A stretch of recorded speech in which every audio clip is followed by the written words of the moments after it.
Welcome back to Grassroots Media. Welcome back to this week's edition of the Malone Tractor Service Eric Tilson Show, where we cover everything on the Tundra with North Greene Huskies. As always, I'm joined here with Huskies head coach Eric Tilson, or should I call you Coach Michelangelo this week? Cowabunga, dude. It's Halloween. You had your Halloween practice today. Most fun time of the year. I'm glad I got to come through and see it this year, because you had told me about it the last 2 years and I hadn't made it. I'm glad I get to see you dressed as Michelangelo. How was it out there today? It was cold. It was fantastic. It was a little cold.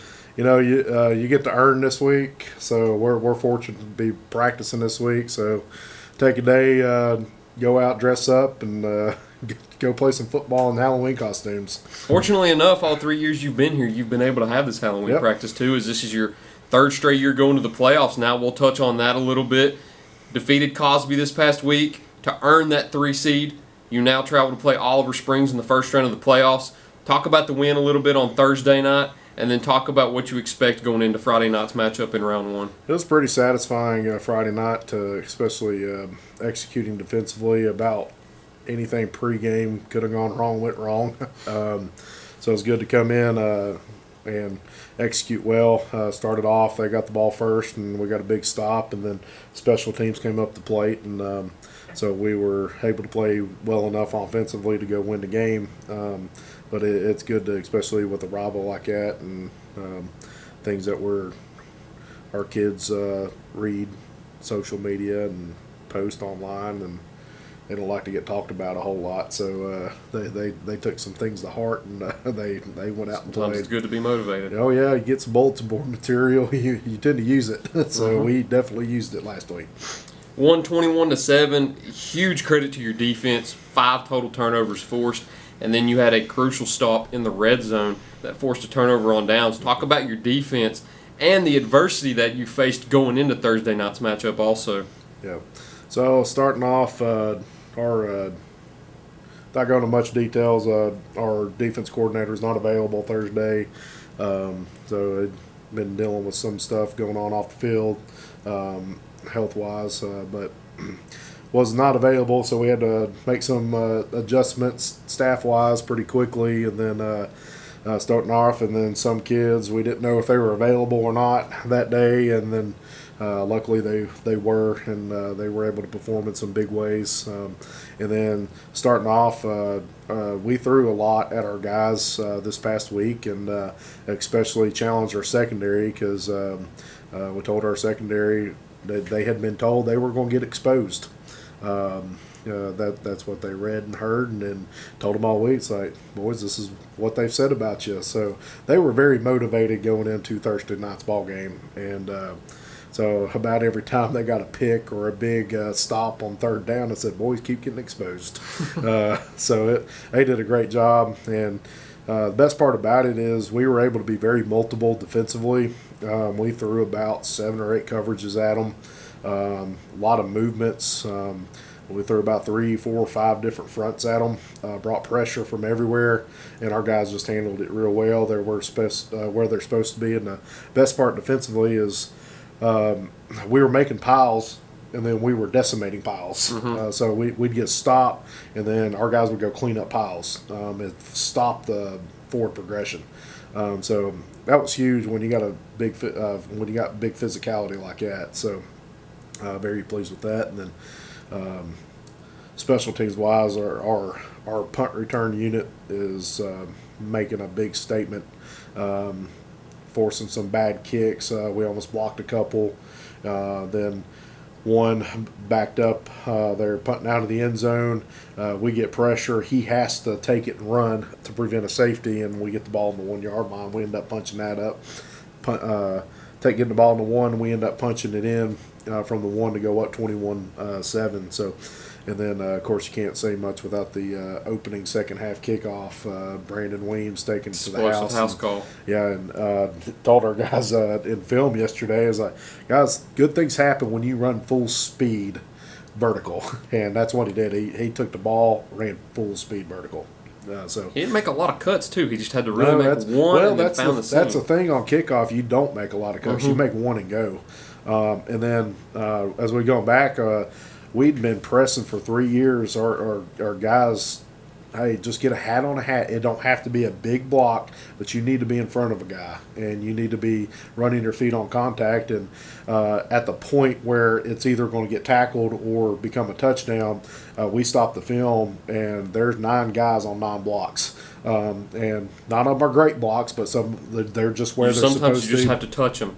Yep. And that was enough to be able to spring him, and that was a huge play, especially to go up. And we go the next kickoff. They give us an opening right in the middle, so we go for an onside kick.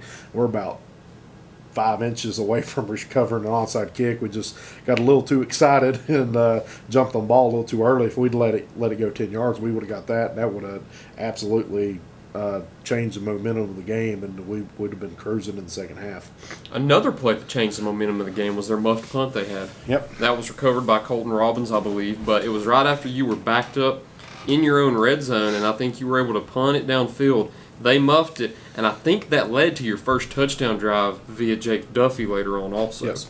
So our punt unit did a good job getting down there where they're supposed to. Grayson's kicks, we do a rugby-style kick, so he kicks the ball low, and we want the ball to roll, which he does a good job with. And his ball is hard to catch. And you come out to practice, you see it. Like, our punt returners have a hard time catching the ball because it never rotates the same way any kick. I can understand that. So they had a hard time recovering it. So after a while, they just stopped catching it. So he tried to catch it and then bobbles it, and we took advantage of it. And typically when plays like that happen, you score. So, like, that's the thing, is taking advantage of turnovers. You score on turnovers. It's so important to take care of the football and so important to create turnovers on defense. And we took care of the football for the most part, and we got turnovers. So when you win the turnover battle, you don't really have to produce a whole lot of yardage or produce a whole lot of offense that puts yourself in a position to win the game. That was his drive. That was solely his drive, because you have that pass to him that goes deep where he catches it in double coverage, gets taken down about the 4 or 5 yard line, but it gets negated due to holding. And then you get one pass to Grayson Collins that gives you about the yardage that you lost, and then you throw it up to him again, and he beats 2 men deep again and finds himself into the end zone. That puts you up 7-0. We've talked about his speed all year. We've talked about it the last 2 or 3 years. We've talked about the spark plug that he's able to be on your team, and you saw that in that game on Thursday night where he was able to put you ahead 7-0, and you could tell that boosted the confidence on the sideline too, not just in your offense but your defense too. Well, boosted confidence of quarterback, because our quarterback, once he gets settled in there and he starts to get comfortable at the quarterback, he's going to be pretty daggone good. And I think that gave him some confidence to go out and go sling it, because he can throw the ball well. He put the ball where he needs to, and when you got receivers that go up and get the ball, it helps give confidence. And we got a couple guys that'll do that, so it's huge on Jake's part, especially do it twice in the same drive. Yeah. And having the resiliency to have one taken back and then not get that attitude where, like, oh, I got to do this again. Nope, he stepped right back up, and he sprinted on the next one, and he got a touchdown out of it. And I don't think it was the same play call either, was it? No. I thought there were 2 different plays from looking at it back again, but you had those 5 turnovers that you were able to force. Giving credit to everybody, you had the Thomas Darnell interception, you had the Nick Mitchell interception on a tipped pass, you had Jake Duffy's interception on the last play of the game, you had Christian Cogdell's fumble recovery. Did we ever figure out what that one turnover was on the Yeshua Ball. Yeshua? Okay. Yeah, so that was that crazy part of the game where you had 3 turnovers in less than 45 seconds, and it was on the far sideline, and it was so hard to see. Was it a fumble recovery? No, it was an interception. Was it an interception? So, okay.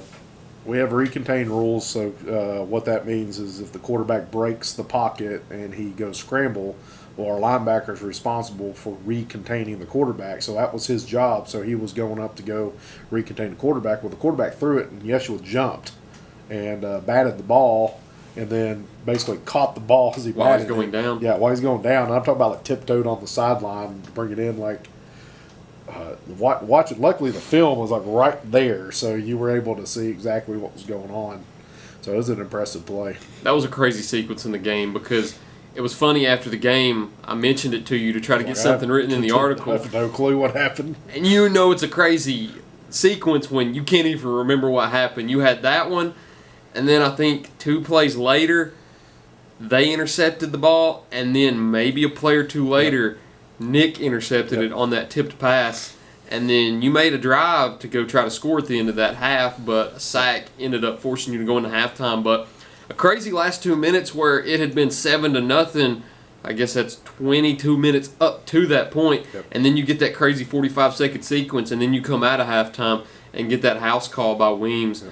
You never trailed in that game. You were up 14-0 before they cut into it with 14-7, and then 21-7 became the final score after Thomas scored on that 1-yard touchdown plunge after you stopped them at the 1-yard line on 4th down. The last thing I'll talk about, too, is that turnover on downs you're able to force in the red zone. Because you got a fortunate break where they dropped a wide-open pass in the end zone. With that, there's no telling how different the game could have been, too. How crucial was it to be able to force that stop on 4th down and to keep them clean off the board? Well, that's the thing about the team that makes the fewest amount of mistakes typically wins, and that was a big mistake on their part. And we had played pretty well defensively up until that point, but we had a little coverage bust, and sometimes you get taken advantage of, sometimes not. And it was one of those cases where we had put enough pressure on them that sometimes you cause those breaks to happen, and we'd been pressuring our quarterback quite a bit, so probably wasn't necessarily a great thrown ball either. So credit to our defensive line. I mean, our Colton Robbins and Caleb Fields had a night, especially as seniors with their last regular season game. I know Caleb had 4.5 tackles for loss, so it's a big game by those guys, and it was huge at that point because we kind of had some confidence, like where as a head coach, like you confident in your defense, we're going to get stopped. So it kind of settles your offense down, be like, guys, they're not going to go down and score unless they get a couple lucky breaks. And so even when they score one, you're still settled down defensively, still able. There's no panic in the kids and no panic anywhere. And that was probably the fun thing about Thursday night was the calm demeanor with our kids on the sideline. Is just they were in control emotionally of that game. Cool part is, too, you talked about it afterwards. You've got 4 wins now. That ties them for, I think, a top 4 team in school history, too. That's something you can never take away from them.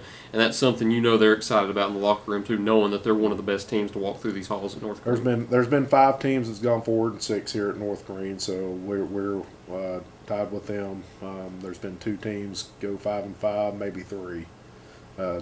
So the record keeping's kind of skewed. It's hard to find credible websites, and then I know one team's gone 6-5 here, so we tell our kids it's not a pipe dream anymore to talk about. We're 48 minutes away from doing something that has never been done before here, and it's not like this is something that's going to happen next year or something that's going to happen towards the end of the year. It's like this is happening now, and we got a chance to do it. I know we'll talk more about our opponent up this week, but when you put yourself in a position to be a 3 seed, 2 seed, 1 seed, you put yourself in a position to be able to go out and go compete in playoffs. It's the best time of the year now. You get to play football in November. Yep. It's playoffs. Everybody's 0-0. You got Oliver Springs in round 1 of the playoffs now. You got to make that trip over there. Luckily, it's not Coalfield this year. It is not Coalfield. You're stopping about 20 minutes short of Coalfield this time. 8 minutes short. Is it 8 minutes short? 8 okay. Minutes. Yep.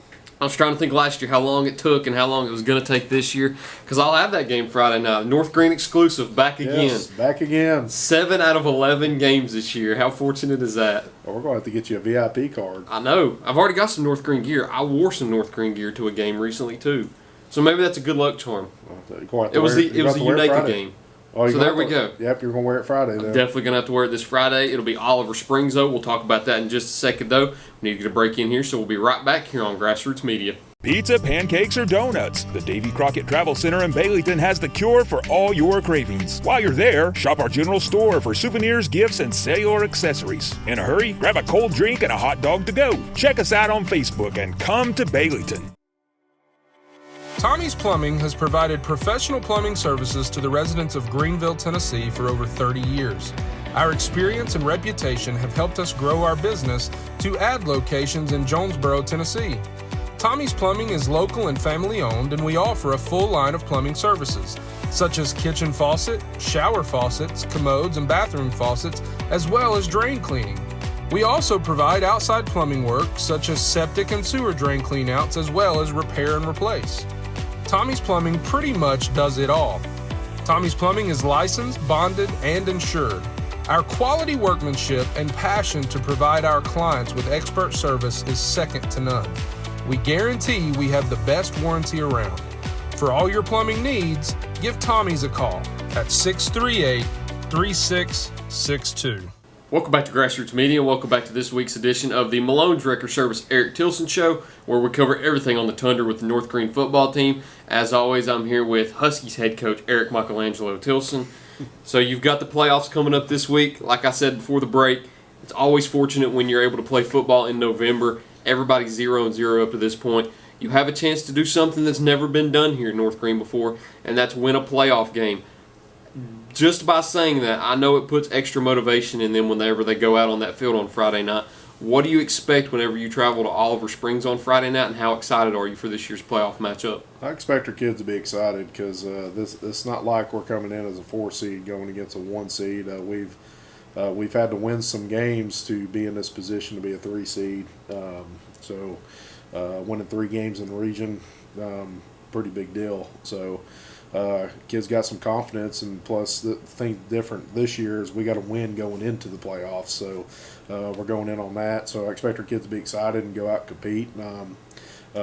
We are playing a good football team. They're 7-3. They've played some tight games. They played some really tough opponents early on, and they played Coalfield pretty close a couple weeks ago.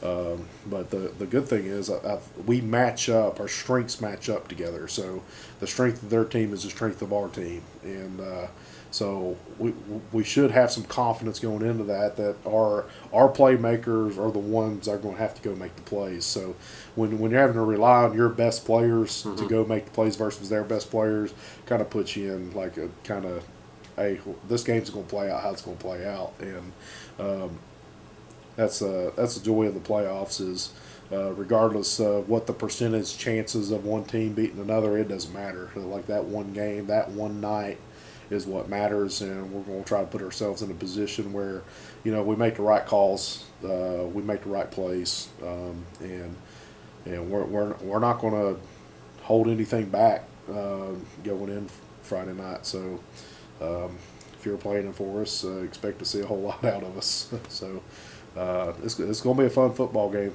So we're definitely excited about it. They got a 3-headed monster at tailback.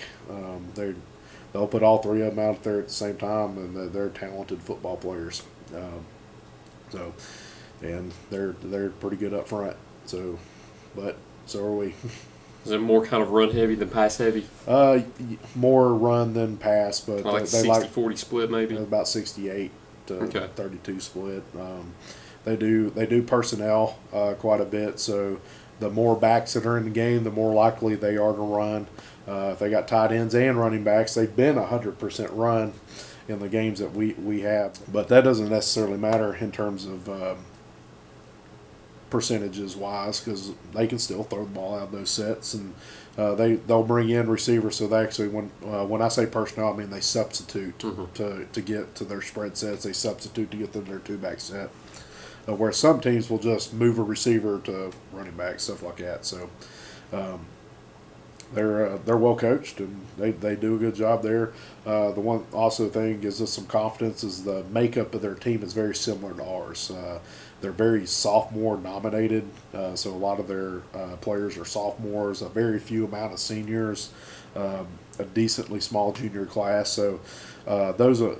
Where you run into trouble as a young team is when you're going against a very senior-laden team. It's been there 100 times. They know how it feels. They know how to handle those situations. And, well, the same emotions our kids are going to be having Friday, their kids are going to be having it too.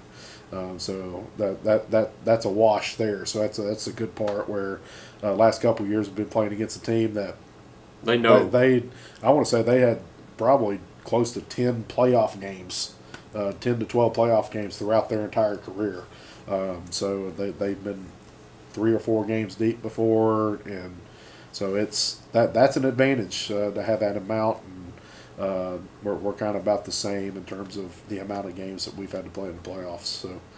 Do you think that'll benefit you a lot going into this game too? Well, that's what I'm saying is like where it's kind of a wash in terms of the emotional part of it, because it's a different type of emotion. Like as a coach and as a player, I've been there before. I know what that feels like, but you can't explain that to a kid until it happens to them for the first time.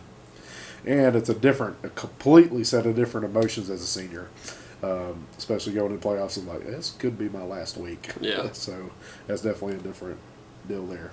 How are they going to stack up on defense against you guys? Well, for probably the first time all year, we're playing against a predominantly 4-down team. So they'll hop in. They're multiple on defense. They'll be 2 high, which we've been seeing a lot of single high this year. So 2 safeties deep, a lot of cover 2. They'll play man off of it. So a little bit different look than what we've seen. All right, and as always, too, end of every week, playoff edition this time. What are your 3 keys to success that you need going into Oliver Springs this week? Clear eyes, full heart, can't lose. All right, so is it the Coach Taylor show now, or is it the Coach Michelangelo show We're now? the Coach everything now. We'll have to figure out a name for it. The Coach Michelangelo Taylor. Does that flow a little bit, Coach? Yes, you know what we forgot to do this year? Is the BET show. Season's not over yet. Yes, that is true. You win next week. We're just going to have to win edition. next week, so we do the BET. There we go. You win next week, we get the BET edition in here.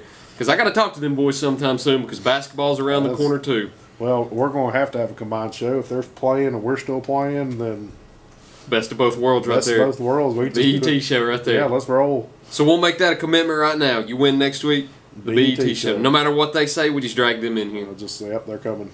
All right, that's all we've got this week, Coach. Right. Good to see you dressed up. Have fun trick-or-treating tonight. Will do. I know you're probably not going to be collecting candy, but the kiddos are. No, kiddos. That's why I'm Michelangelo today. My kid said, you're going to be a Ninja Turtle, the orange one. I said, okay. Absolutely. We'll do it. All right, that's all we've got this week. Thank you all for watching this week's edition of the Malone's Wrecker Service Eric Tilson Show. Look forward to seeing you next time here on Grassroots Media.